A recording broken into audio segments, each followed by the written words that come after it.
এক ব্যক্তি হযরত আলী রাদিয়াল্লাহু তাআলা আনহুকে এই প্রশ্নটি করেন। হযরত আলী রাদিয়াল্লাহু তাআলা আনহু বলেন, জেনে রাখো আল্লাহ তাআলা মাছের মুখেও জবান দিয়েছিলেন, তারা কথা বলতে পারত এবং জমিনে চলাচল করতেও পারত, কিন্তু আফসোস এই মাছ নিজের উপর জুলুম করেছে, যার ফলে আল্লাহ তাআলা তার থেকে কথা বলার ক্ষমতা কেড়ে নিয়েছেন এবং তারপরে জমিনে চলাচল করার ক্ষমতাও কেড়ে নিয়েছেন। পরিপূর্ণরূপে তাদেরকে শুধুমাত্র এক জলজ প্রাণীতে পরিণত করেছেন। সে আগন্তুক ব্যক্তি জিজ্ঞাসা করল, হে আলী, মাছেরা নিজের উপর কি জুলুম করেছে?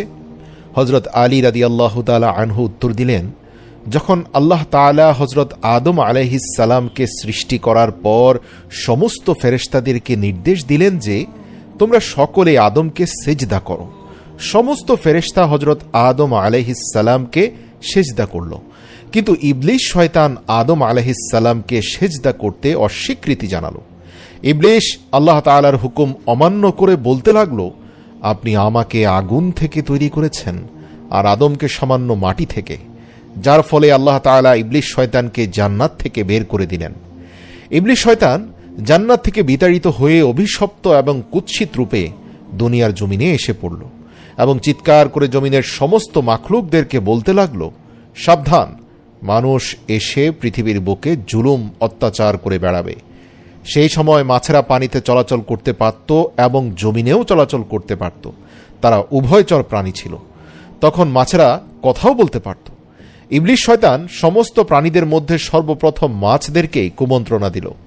ইবলিস শয়তান মাছদেরকে বলল, মানুষ যখন পৃথিবীর বুকে আসবে তখন তারা নিজেদের ক্ষুধা মেটানোর জন্য তোমাদেরকে জীবন্ত অবস্থায় চাকুর সাহায্যে কেটে টুকরো টুকরো করে খাবে।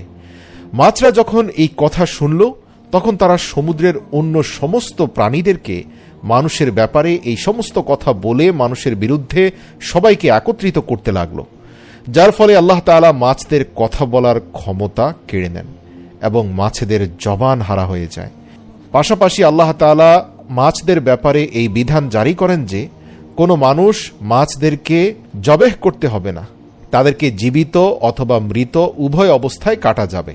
অন্য সকল প্রাণীকে আল্লাহর নাম নিয়ে জবাই করার যে বিধান প্রযোজ্য সেটা মাছদের ক্ষেত্রে প্রযোজ্য হবে না, কেননা আমি তোমাদের জীবনকে পানির মধ্যে সীমাবদ্ধ করে দেব। মাছদের উদ্দেশ্যে বলা হলো, তোমাদেরকে যখন পানি থেকে উঠানো হবে তোমরা নিজেরাই ছটপট করতে করতে মারা যাবে। এর ফলে যখনই মাছকে পানি থেকে বের করা হয় মাছেরা ছটপট